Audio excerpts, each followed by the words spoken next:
নমস্কাৰ আজি আলোচনা কৰো প্ৰত্যাশিত আৰু শেষান্তৰ বিষয় এক্স এন্টে এণ্ড এক্স পোষ্ট সহজ ভাষাত প্ৰত্যাশিত মানে হৈছে পৰিঘটনাৰ পূৰ্বে ই ভৱিষ্যতৰ পৰিঘটনাবোৰৰ পূৰ্বানুমানক বুজায় বা আগজাননীক বুজায়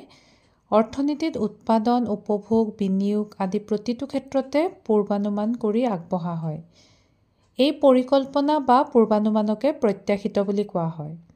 প্ৰত্যাশিতৰ ধাৰণাটো প্ৰধানকৈ ব্যৱসায়িক প্ৰতিষ্ঠান বা উৎপাদন ক্ষেত্ৰত বেছিকৈ ব্যৱহাৰ কৰা হয় চৰকাৰী বিনিয়োগ বা বিভিন্ন পৰিকল্পনাৰ ক্ষেত্ৰতো প্ৰত্যাশিতৰ ধাৰণাটো ব্যৱহাৰ কৰা হয় উদাহৰণস্বৰূপে এজন ব্যৱসায়ীয়ে এবছৰত 1 কোটি টকা লাভ হ'ব বুলি যদি আশা কৰিছিল কিন্তু বছৰৰ শেষত তেওঁ দেখিলে যে তেওঁৰ লাভ মাত্ৰ 80 লাখহে হ'ল ইয়াত প্ৰত্যাশিত লাভ হৈছে 1 কোটি শেষান্ত বা চূড়ান্ত বা প্ৰকৃত বুলিও কোৱা হয় হেয়া হৈছে এখন অৰ্থনীতিৰ প্ৰকৃত উপভোগ বিনিয়োগ লাভ আদিৰ সঠিক হিচাপ পূৰ্বৰ উদাহৰণটোত 80 লাখ হৈছে শেষান্ত প্ৰত্যাশিত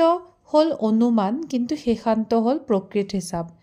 প্ৰতিটো শেষান্তৰ লগতে প্ৰত্যাশিত জড়িত হৈ থাকে